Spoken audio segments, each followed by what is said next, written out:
Halo bro, assalamualaikum warahmatullahi wabarakatuh bro. Kembali bersama saya Juti Kambal, channel vlognya Wong Deso.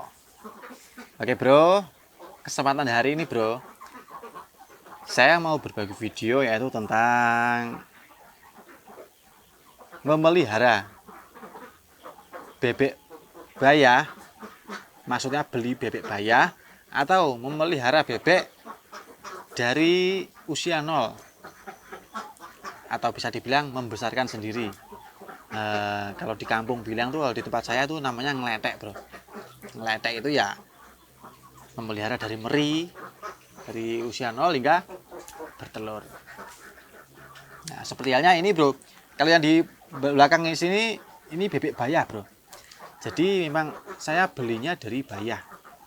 Nah, bebek bayah itu sendiri soal usia itu sangat relatif banyak bro. Masalahnya tidak ada patokan, bebek bayah itu nggak ada patokan bro usianya. Maksudnya dari si penjual itu nggak ada patokan. Bisa mulai dari 4 bulan, bisa 4,5, bisa 5 bulan, bahkan 5,5 bulan. Rata-rata di usia-usia situ bro. Maksudnya jarak-jaraknya di antara itu susah dibedakan gitu bro. Apalagi kalau bebeknya misalkan gemuk, tidak terlalu kurus dan perkembangannya sebelumnya cepat, itu mungkin 4,5 bulan atau 4 bulan itu sudah bisa keluar gitu bro, bisa dijual. Jadi kesimpulannya gini bro, bro yang bertanya mana sih yang lebih baik itu mana, maksudnya lebih efektif mana, kita memelihara bebek itu dari usia nol atau kita beli bayah.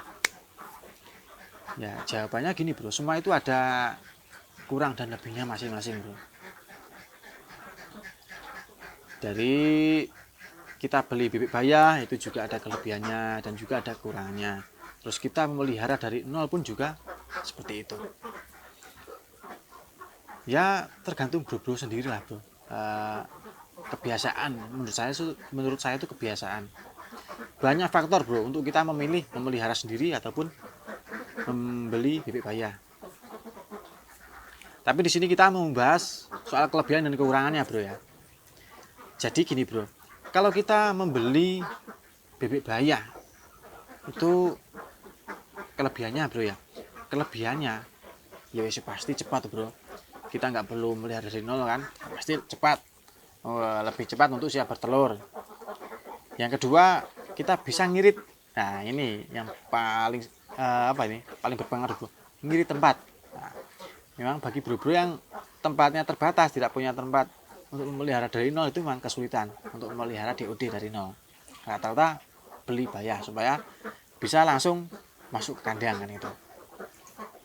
Yang pertama tadi cepat ya kan, lebih cepat, simple, nggak ribet. Terus kedua, ngirit tempat. Yang ketiga, biasanya bro, ini pengalaman saya bro ya, soal produksi ya, soal produksi itu memang beda bro. Kita memelihara sendiri sama bebek bayah dari pangonan, itu menurut saya tuh masa produksinya tuh lebih tahan yang bebek pangunan bro. Itu pengalaman saya ya, tapi ya semua nggak tentu sih bro, nggak tahu sih faktor-faktor yang detailnya seperti apa. Yang jelas menurut pengalaman saya lebih lama bro, lebih bertahan ya, mungkin bulu-bulunya itu lebih kuat gitu loh bro, menurut saya. Nah, seperti itu. Lalu kelemahannya bro, ada kelemahannya, itu kelemahannya harganya relatif mahal ya kan. Kita perlu banyak uang, mengeluarkan banyak uang untuk membeli bebek bayah ini. Terus yang kedua, ini bro yang sering terjadi, kita rawan maksudnya rawan tuh ya, rawan beli bebek bayah tidak sesuai dengan umur. Masalahnya kita tidak tahu persisnya bebek itu usianya berapa. Gini loh bro, sekarang tuh semua bisa dimodif bro, bisa dimodifikasi. Misalkan kalau dulu bebek misalkan botol gitu ya, bebek botol tuh usia sekian, terus dua bebek bulunya halus tuh usia sekian, terus bebek rampas tuh usia sekian kan gitu bro. Kalau sekarang nggak bisa seperti itu bro, masalahnya belum usianya pun bisa dihaluskan bulu itu gitu loh, bisa dihaluskan, bahkan ya bisa gimana ya, ya intinya bisa dimodifikasi lah bro. Soal itu sudah tidak menjadi patokan pastinya kalau dihitung dengan umur gitu loh bro. Terkecuali kalau dulu itu nggak bisa bro, maksudnya dengan kepolosan ataupun belum terlalu banyak modifikasi itu bisa ditebak, oh usia sekian cirinya si bebek bulunya begini gini, bisa gitu bro. Jadi bro, kalau beli baya itu bisa terjadi sebuah kemungkinan, yaitu tidak sesuai dengan umur, resikonya seperti itu bro. Terus selanjutnya yang keempat, kalau umurnya tidak sesuai ya otomatis bro kita akan lebih panjang bro memelihara bebeknya itu, jadi lebih lama bertelurnya gitu bro. Bisa kita memelihara bisa 1 bulan, bahkan bisa 2 bulan, bahkan 2 bulan lebih bebek belum bertelur, dan itu bisa membuat kita sebagai peternak kadang panik gitu bro. Ya nggak panik gimana, wong kita setiap hari memberi pakan terus kan, ya. Memberi pakan, sedangkan bebeknya sendiri belum mengeluarkan telur, yang harusnya sudah mengeluarkan telur, bisa membantu buat memberi pakan, kan seperti itu bro. Dan bebek panggungan tuh rata-rata usia untuk bertelurnya tuh lama bro, mungkin bisa 5,5 bulan itu baru mulai keluar, itu pun baru bro, paling 1-2 gitu, nanti bertelur lagi hingga ke 6 bulan hingga ke 7 bulan, biasanya seperti itu bro. Kalau bebek panggungan relatif lebih lama produksi untuk mulai bertelurnya itu. Lalu untuk yang bebek kletean bro, bebek kletean atau bebek memelihara sendiri dari nol, dari usia meri, maksudnya dari usia 0 hingga bertelur ya. Kelebihannya bro, biaya lebih irit bro dibanding kita beli bebek panggungan. Yang kedua, masa bertelurnya nanti, maksudnya mulai 0 hingga bertelur itu relatif lebih cepat bro, lebih cepat, mungkin 4,5 bulan itu kalau normal bro ya, ini dengan catatan bro harus normal. Kalau normal itu 4,5 bulan itu sudah mulai bertelur bro. Bahkan kalau yang nasib bagus itu 4 bulan itu sudah mau bertelur, paling hanya 1-2 gitu bro. Lebih cepat bertelurnya. Mungkin kalau normal 4 bulan mulai keluar, nanti 5,5 bulan sudah brol bro. Bisa maksudnya brol tuh banyak telurnya gitu loh. Dibanding bebek panggungan tadi bisa 6 bulan hingga 7 bulan. Yang keempat bro, kelebihannya lagi, kita tahu persis usianya bebek itu bro.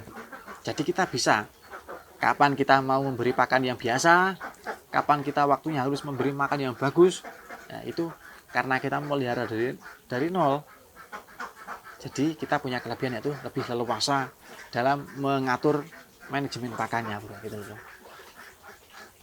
Lalu kekurangannya bro, ya jelas semua kelebihan pasti ada kekurangannya. Kekurangannya itu bagi bro-bro yang nggak punya lahan, itu akan menjadi kendala. Memang kalau kita memelihara bebek dari nol itu memakan lahan yang butuh yang luas bro. Masalahnya pengalaman saya melihara bebek meri itu membutuhkan tempat yang lebih luas lah bro. Masalahnya itu berpengaruh pada kekeringan kandang juga. Kelembapannya itu sangat perlu kita perhatikan saat kita memelihara meri bro. Kedua, kekurangannya itu penuh resiko bro. Penuh resiko maksudnya bagi yang belum berpengalaman itu akan sangat beresiko, yaitu terjadi kematian, bro. Memelihara bebek dari nol itu ya sangat beresiko pada penyakit, bro, pada kematian. Jadi misalkan mati 2 itu nggak terasa, bro, mati 3, mati 5, kadang mati 10 itu nggak terasa lah. Nanti begitu mulai besar, tahu-taunya loh bebeknya kalau sedikit, tinggal separuh. Wah, seperti itu, bro, resikonya seperti itu. Tapi kalau bagi bro-bro yang sudah berpengalaman, itu mungkin bisa terkendalikan resiko seperti itu. Lalu selanjutnya, bro, selanjutnya, nah ini masa produksi, bro.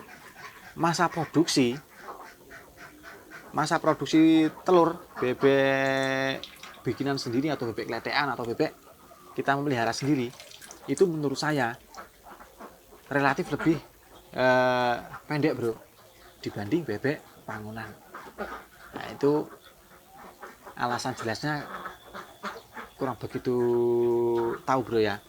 Yang jelas sesuai pengalaman saya seperti itu. Tapi lain orang beda, bro, lain orang beda pengalamannya. Kadang ada yang bilang, wih, produksinya lebih bagus, lebih tahan lama. Memang macam-macam, bro. Kalau menurut saya lebih pendek dibanding bebek bangunan, bro. Dengan catatan sama-sama perawatannya loh, bro, ya. Perawatannya sama, terus nutrisi lainnya sama. Nah, itu menurut saya lebih panjang yang bebek bangunan. Mungkin apa ya, bro, ya? Mungkin kekuatan bulunya lah, bro. Kekuatan bulunya itu beda. Kalau bebek bangunan itu ibarat apa ya? Ibarat otot tuh kekar gitu loh, bro. Tidak berlemak, kekar, kenting, kenciling gitu loh, bro. Nah, kalau bebek pelihara sendiri itu kurang kuat bulu-bulunya itu. Jadi di saat dia terjadi gangguan atau stres, itu mudah rontok bulunya gitu, bro. Kalau bebek panggilan tuh kadang kan bulunya itu sampai seperti lidi itu ya, bro, sampai kecil itu, belum copot-copot itu. Nah, bebek panggilan kalau yang ketemu yang bagus seperti itu, bro. Ya, kalau saya, bro, ya, kalau saya tuh mau melihara dari nol atau beli bayah itu sesuai kondisi, bro. Kalau saya misalkan kondisinya agak longgar gitu, ada waktu banyak, itu saya biasa melihara meri dari kecil. Nah, kalau sekiranya kandang ini butuh cepat, harus cepat diisi gitu, beli bayah. Dan yang pasti duit, bro. Nah, kalau ada duit saya pengen cepat ya beli bayah gitu. Tapi kalau butuh santai, butuh agak, misalkan kandang sudah full, butuh agak lama, itu biasa memelihara meri gitu, bro. Ini nanti ya dekat-dekat ini lah, bro, dekat-dekat ini mungkin kalau nggak ada kendala saya akan pelihara meri gitu. Terus nanti tak usahain, bro, bikinin videonya, bro, buat bagi pengalaman buat bro-bro semua gitu, bro. Oke, bro, sementara gini aja dulu video kita kali ini. Mudah-mudahan menjadi informasi buat kita semua, bro. Seperti biasa, bro, sekiranya cocok bisa dipertimbangkan, sekiranya nggak cocok anggap saja sebuah hiburan. Oke, dari saya Juti Gambel. Assalamualaikum warahmatullahi wabarakatuh.